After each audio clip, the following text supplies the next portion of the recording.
Watt. That's right. Thank you, Ant. Can you hear me okay? Thank you, Anthony. You don't want to hear me sing, trust me. I can dance, I've done that. I've loved dancing on the dance floors for many, many years. But no, singing is definitely not my forte. And we have talked at length, Anthony and I. I was involved from the very start of the paradigm shift, and it was a long time in the making, and I've been looking forward to it. So hello, fellow paradigm shifters. How are we all? It was a fantastic introduction by Anthony, the lead up. His first exercise sort of almost sent me to sleep. I'm like, Anthony, I need a bit more energy, mate, come on. And then he brought out the spiritual warrior in me, and I was like, yes, all right, I'm back. And then I almost fell asleep again in his last exercise. But I'm going to talk about waking up in a world that's asleep. And it's my personal experience that I'm going to relate it to and contextualise it in the big picture. But before I do, I also want to do a breathing exercise. Now, I hope you don't get bored with these. It's going to be quite quick.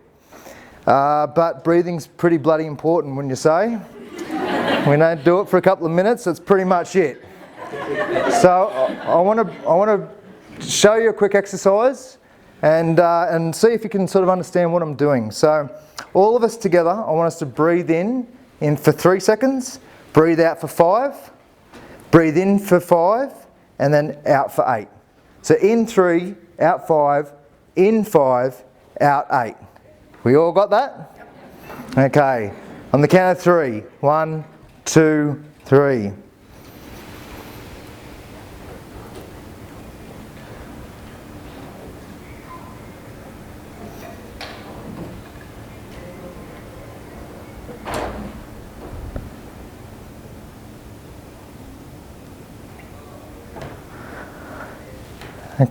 Okay. So can anyone guess what I did there? It was a Fibonacci sequence. The golden ratio. The fundamental mathematical geometric structure. The pattern that codes the entire universe. Our behaviour, it's found in our DNA, it's found in our bone structure, it's found right through the body. In all plants, animals, everywhere. And the more we become conscious around how we participate and align ourselves to the outside world, the more we bring ourselves into alignment. And we also brought everybody into alignment in that moment. We were all together, breathing in together and breathing out together. And it's an amazing energy here. And turning up this morning, I forgot to put my stopwatch on. So Anthony, sorry mate, I hope I don't run over time.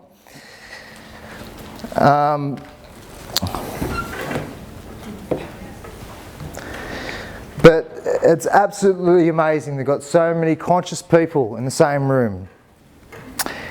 And it is quite intimate, isn't it? I hope everybody wore their organic deodorant. Okay, so what Anthony covered is there's going to be a bit of crossover, so it gives me a bit more time to focus on what I want to focus on. I wholeheartedly agree, Anthony, it was amazing, right? The unexamined life is not worth living. So, I did this essay at university, and I came to the conclusion that the unexamined life, for me, is not worth living. Now, it might be arguable that a lot of other people, maybe it's their purpose to go through some karmic whatever. But for me, it's certainly a necessity to think about, to explore, to navigate through the many layers and many truths of our existence. So that's going to be running a theme that's going to run through the presentation. And so is freedom. Freedom is so important. We're not free systemically. We're not born free. We're born quite ignorant. Stupidity comes later. But we are born very unaware. We all have to go through a waking up process. Now, just a quick disclaimer or qualifier. I don't believe that we ever wake up. There might be a tipping point There might be a point where we get to where we go, shit, yeah, that's that light bulb that Anthony was talking about. But it's a journey that never ends. We just become more conscious about certain aspects of the self and also society. So if we think we've gotten to a point that we are fully awake, that's it, right, I'm on the plateau, no more growth for me, everybody else wake up, would ya? We know we probably need to go back down to the start of the mountain and start again in some way. So that's a theme that's going to run through this presentation. But yes, waking up in the world that's asleep, I'm going to do a bit of a synopsis of it because I've got a lot of slides to go through and I'll just quickly navigate through them later. But we become sort of conscious around two areas: our spiritual nature and also the control matrix. Once we sort of become conscious of our own power, our own truth, our own capacity for power and our own capacity for truth, it's amazing. It just blows your mind, it blows your heart. And you sort of think, well, that's not what I was taught at school. Why isn't society talking about this stuff? I feel connected to my world. What's going on in here and in here and in here is sort of reflected on the outside. But no one seems to be talking about it. You think you're a bit crazy. But then you start connecting with other like-minded people and you sort of realise that that's where the control matrix comes in. Ideologically, politically, our education systems, our medicine, our food. Everything is designed to suppress the power that we have. Why? You think why are people doing that? You think it's just a bit innocent to begin with. Maybe they're just not really that smart. And a lot of them aren't. There's a lot of good people. I've spent a lot of time working in different areas, and there's a lot of good people out there that want to do the best for their society, for their community. But they're still subject to the brainwashing, the manipulation, the suppression of knowledge, the suppression of truth. I just drop truth bombs, matter of fact, these days. And it's just like, nah, there's no debate on this one, mate. Energetically, I'm not going to allow anything. I'll drop that bomb and then I'm out of here. Because it becomes so commonsensical. It's so simple, some of this stuff. But we've been trained. We've been trained to believe in certain ways.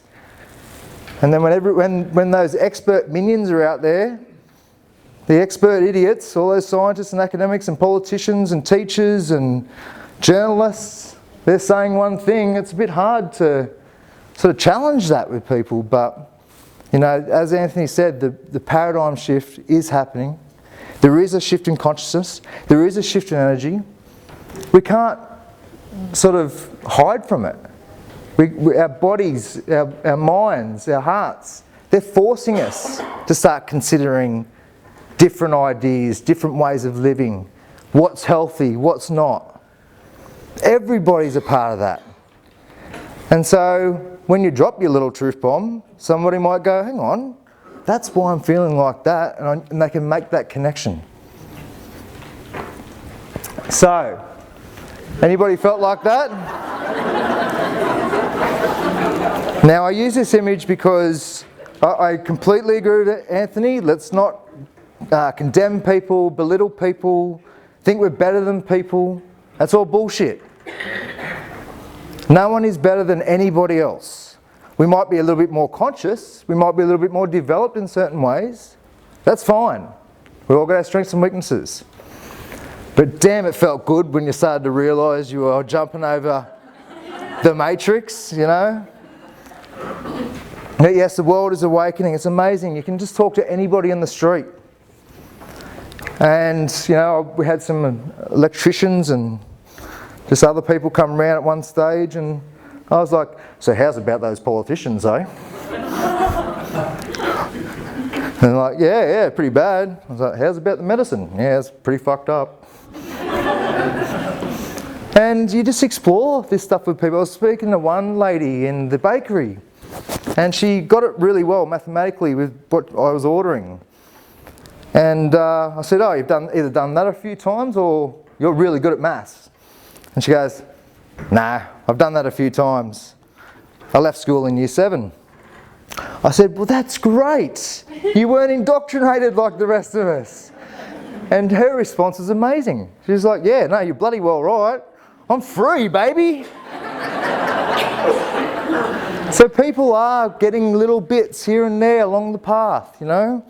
We were conscious in some ways, not so other ways. Like, we have to be open, don't we? We have to be open to even things that I thought were pretty solid. It's immovable for me. And even the last few years I was like, wow, I really have to test that concept, that idea. And the more we do that, the more we realise that we are on that journey of awakening. It's not a destination.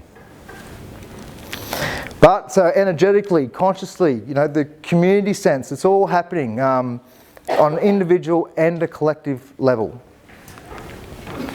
So the thing about quotes on the internet is you cannot confirm their validity. Abraham Lincoln. I loved hearing Anthony talking about the New Age issues, the psyop of the New Age, the hijacking of it, because there's a few different key concepts that I'm going to explore today. You might not like it, that's fine. You might not agree with it, that's fine too. We've all got our own sort of idea and path, as you said. We've all got our own, we're in our own space, and something speaks to us really well and other things might not. So, but I do want to clarify, I do want to bring some clarity to some particular concepts that I found helpful. So if you agree with it, that's great. If not, that's great too. So there's two primary areas where society is sort of, individuals are waking up. The first is the spiritual nature, as I said before, and the other is the systemic area, the control matrix, the control system. And Anthony, again, said it really well. I won't go too much further into that. There's a lot of too much focus on some of the negative, but we have to focus on the negative as well. It's about how we transform that energy within ourselves when we interact with some truths that are really hard to take. Some of it is really difficult to deal with, to accept.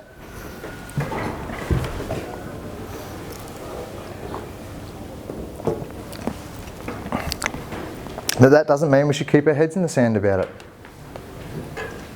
But it's how we process it, how we play with it.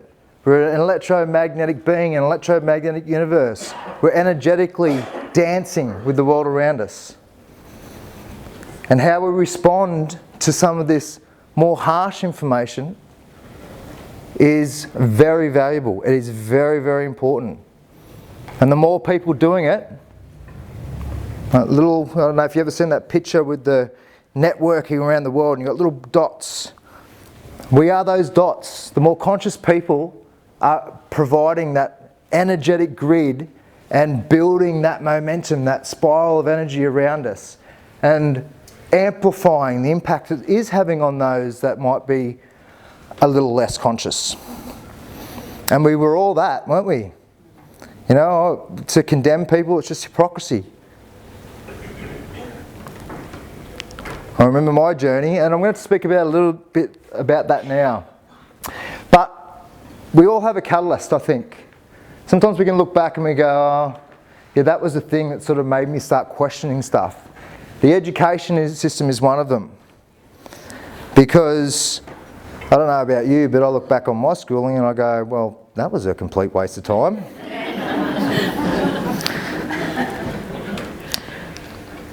What I find important and valuable, I mean, reading and writing, tick, tick.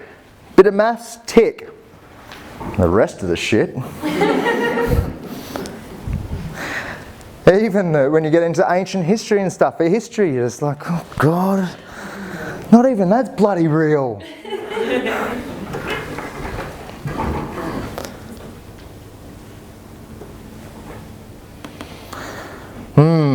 I don't have apples.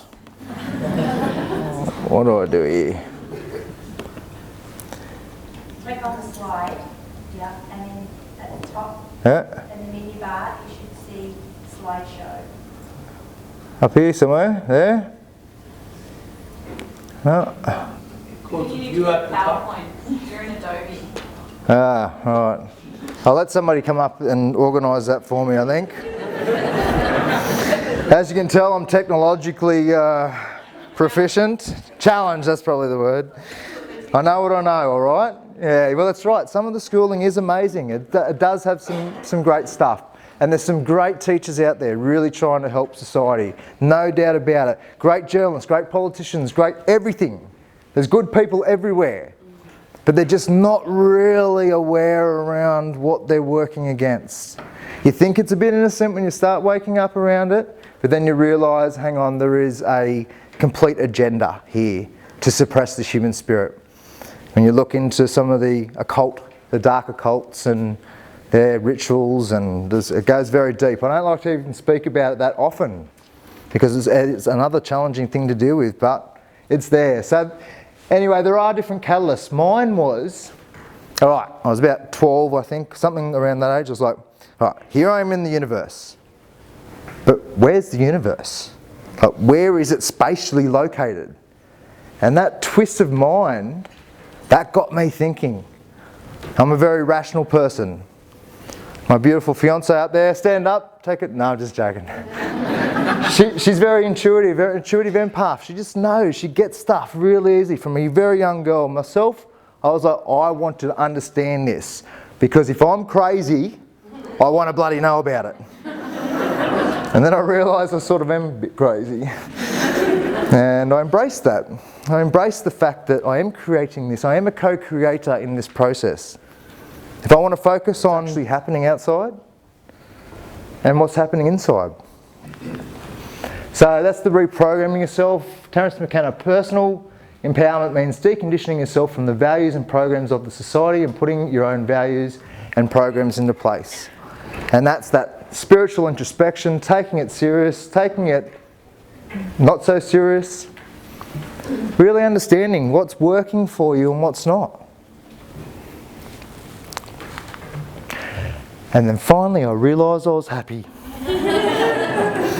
And then I realised I got sad again.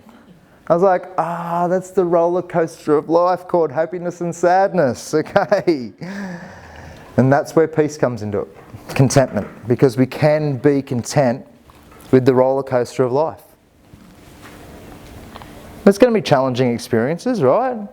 Yeah, we sort of become conscious, as time goes on, and then bam, something happens and we're like, okay, it's okay to grieve, it's okay to feel a bit angry at times, it's okay to feel a bit sad at times.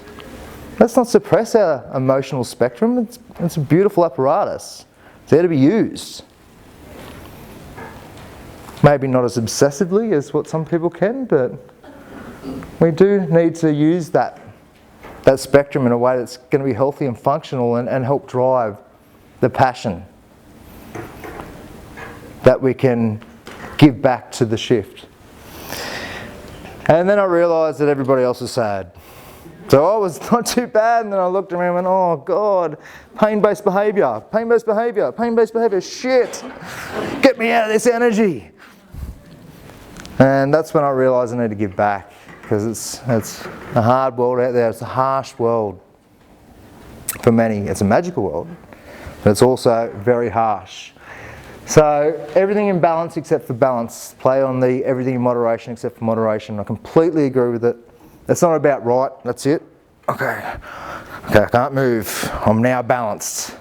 You've got to live your life. Sometimes you're going to get off balance a little bit. Just bring it back. Oh shit, bring it back. It's fine. Play with it. Play with yourself. Play with who you are, all your layers. Don't feel too worried if you get out of balance. Okay, so I need to really speed this up, but essentially I want to tell you a story that I had about my experience with DMT and ayahuasca. And it relates to the ET experience and the talks that are going to be happening later, which I really look forward to hearing. Some amazing guests coming up. So Excuse me. I smoked some ayahuasca, some DMT, should I say. I could see straight through my legs and into the earth. I was like, holy fuck, is that normal?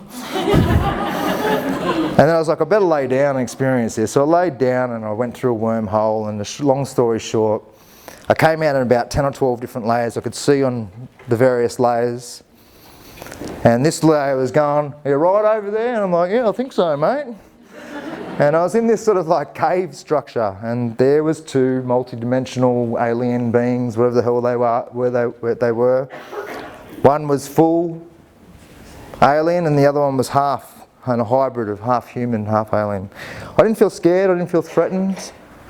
One spoke to me, the full alien spoke to me telepathically and said, nice to meet you, mate. And I said, yeah, you too. And I had my fullness intact. I was still there. I had my ego was there. I had my sense of self. But I just said to him in return, yeah, you too. And then he said, don't wait so long to come back next time. I was like, radio, mate, no problem. And boom, I was out of there. And I collapsed all my layers and then back out through the wormhole, and I was like, sat up and just went, fuck. What the hell just happened? And it was real. It was a very, very real experience for me. It might have been all an illusion. Some of it could have been illusion. None of it could have been illusion. But it certainly opened up my understanding of extra-dimensional, extraterrestrial intelligence. I also went to Peru, my lovely lady. Hung out with a shaman. He was cool as hell, this dude. He's 33, rode a motorbike. Never seen a shaman like it in your life. But he was a very genuine man and helped us to go through a few ayahuasca sessions in which I met Mother Ayahuasca, many different forms of intelligences on that journey. Now these are a bit of a cheat sheet. Now if you want to go sit in a cave for 50 years, be my guest. But there's a lot of people that have achieved a lot of quick sort of door openings through their experiences with psychedelics. That doesn't mean it's right for everybody or wrong for everybody. And it's just an aspect of life, the animal and plant kingdom that we can utilise for our own sort of awakening. I've had amazing experiences. But then meditation. I've been meditating for years, and I know that's the more pure way about it. Amazing to learn that you don't just have to sit still and meditate. I'm meditating right now. I've got a singular focus. I'm focusing on trying to deliver a good presentation for you guys.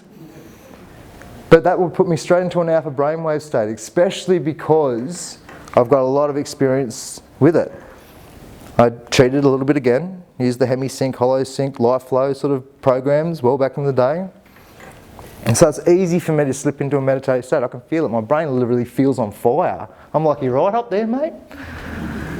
And when that happens, it happens quite regularly, including now. I think about what energy I'm processing, what's going on outside of me and also within me. And I'll get to that a little bit later.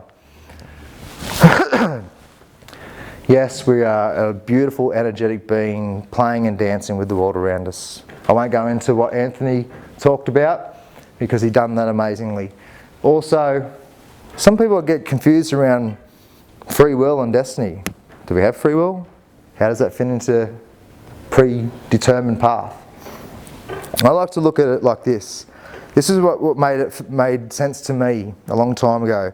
Destiny is just like a straight path. It's just, let's call it growth. The growth of the soul, growth of energy, whatever the natural evolution of ourselves are. And fate is free choice. And like, do we live our destiny? Do we go off a little bit? Is it going to attract us back to it? Fate is our free choice, and we can only choose so much. That's why the law of attraction's, a crock of shit, really. It does work to a certain extent, but it's within parameters, it's within our context, it's within our energetic blueprint, our soul blueprint. What our destiny is going to, how it's going to whisk us onto our paths. which it does. And then we can play with that. Maybe we can live our destiny in ways that we so choose. There's an infinite amount of ways to learn the same lesson, right? So our free choice, if we can align it to our destiny to the best of our ability, that's the faster we evolve, the faster that we propel ourselves on our path.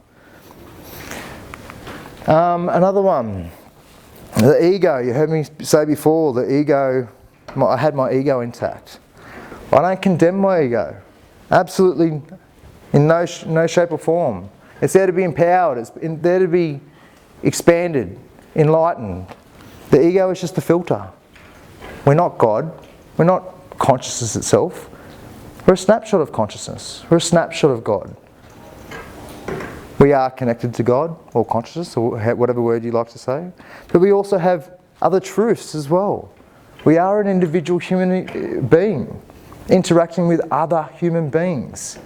We are minds of consciousness, not mind of consciousness. I don't believe in solipsism, where you're just all a figment of my imagination and I am everything. I don't look at life like that. I believe that you all have your own intelligence and your own life and your own sovereignty and your own freedom, which I need to move on with. Look, this little fella, he's pissed off that you judged him. But once again, we all make judgments. Judgments are just the assessment and a conclusion around what's going on. Anthony talked about the shift. Okay, we need to look at the world around us and go, I judge that as not appropriate. Anthony talked about making agreements. Well, what about the money? The money supply has been stolen from us. That's a pretty important agreement or judgment we should make. The medicine, including food, the toxins everywhere, really important judgment to make. The other one is the media. The alternative media needs to take over the mainstream media. It's a really important judgment to make. We all do assessment. Now, some people say, just discern. Well, what is discernment? It's just good judgment. It's wise judgment. So let's not pretend that we're not doing something. Let's accept what we actually are doing. And we are working in the world with the world around us. We are doing assessments on ourselves and on the outside. And we are reaching conclusions, like what am I going to eat today? As far as what system do we really need to look at and agree on and help evolve. This is just a snapshot of duality, like left, right, up, down, black, white, love, hate, or fear, awareness and self-awareness. Awareness and self-awareness. But why I put this up is because there are many truths. The many truths theory. There's not just one truth. We're not just one thing. We're also many things. And I believe it's important to connect with all of those layers of ourselves. So once we realise there is an actual outside world and that we do all exist and we're all co-creating together, how can we give back? Got to do some research. You find out, holy shit, it's a bloody clusterfuck out there. Everyone's obeying, consuming this materialism. Oh my God, I've got to change my beliefs about stuff. What have I got to change? The education's a bloody mess. These poor kids, they come out feeling very confused about life. No idea about self-discovery. It's sad. Teachers doing a good job in a bad model. Then you got all the expert minions, all working for the same corporations, the same banksters. They don't even know it. They think they're nice people that really want to do some stuff, but they're all part of the problem. The media, oh my God, you turn on the TV and they're just like, they sound like what they're talking about. I worked with hundreds of people over the years, and the hardest to understand if they're lying or not are the people who believe their lie. And the media believe their lie. They believe it. That's why it's so convincing. You turn on the TV and they're like, oh, shit, maybe I've got it wrong. They sound really convincing. But they're not telling the big picture. They're not telling the real story that we all need. Like the banksters stealing our money supply. Come on! Is that it? Right. Are we done, are we? No? Right, okay. Excellent. We've got so much power collectively, don't we? If we just realise that, we do need to focus on the same things. The many grassroots movements, the alternative media, we are divided. We need to unify. We're this petty fighting with each other. I find it quite sad. I've got my views. Hey, I might be wrong, I might be right. Doesn't matter. Let's just come to some form of agreement. War on drugs, absolute failure, creating all these extra problems. Crime, addiction, mental health, social isolation, community disintegration. It's terrible. Yes, I talked about the ancient cultures. Oh my God, some of them are amazing philosophy, amazing practice. Maybe not the baby sacrificing parts, but they've got some beautiful aspects to the way that they operated, and we should be looking at that and how we incorporate that into our modern world. Yes, we're on drugs, just the drugs they want us to be on, toxins everywhere. Materialism is an identity crisis. There are the shadow order. They've got their little game. They want a totalitarian world order. The energetic factory farming on a spiritual level. That's how deep the rabbit hole goes. Are we spiritually enslaved, not just mentally, psychologically, physically enslaved? Regardless, let's just say no. Let's say no to what we judge to be not healthy, what affects our golden rule. The golden rule. Do no harm, respect each other's freedom. It's really simple. That is law. That is natural law, divine law. How we give back? We can do it in our own little way. It's fine. A little bit of sharing information, getting active in whatever way you choose to do it. There's our community together, creating beautiful foods. If you want to be a real rebel, grow your own food.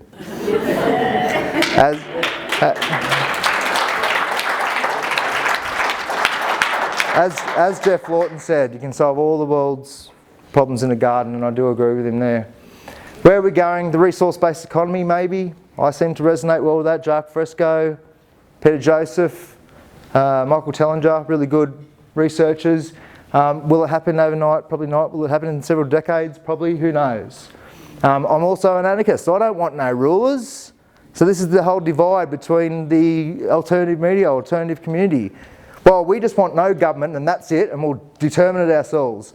And I'm like, well, there's the other thing as well. There's other ways of looking at it. But it doesn't matter who's right and who's wrong. Let's just combine to work it out as we go along. Now, you might read that and think, what the fuck is neo-shamanism? And this is how I just want to end the presentation. We all transmute and transform and heal energy within ourselves. That energy is attached to us. It's also a part of the context we're in. Neo-shamanism is shamanism is a bridge between the material and immaterial worlds. Helped facilitate healing. We don't have our tribes anymore. Our tribes are very split, disintegrated biologically and genealogically. I think I spat that out properly. We are driven to have our tribe, but we don't have it. Now we've got the United Global Culture Tribe. And in that tribe, we are all facilitating healing and growth. We are all transmuting energy, changing it, processing it, playing with it. Understand yourself as a neo-shaman, one who plays with energy, dances with it, heals it for the world at large. You're the leaders of the shift, and so you should bloody well act like it. Thank you very much, guys.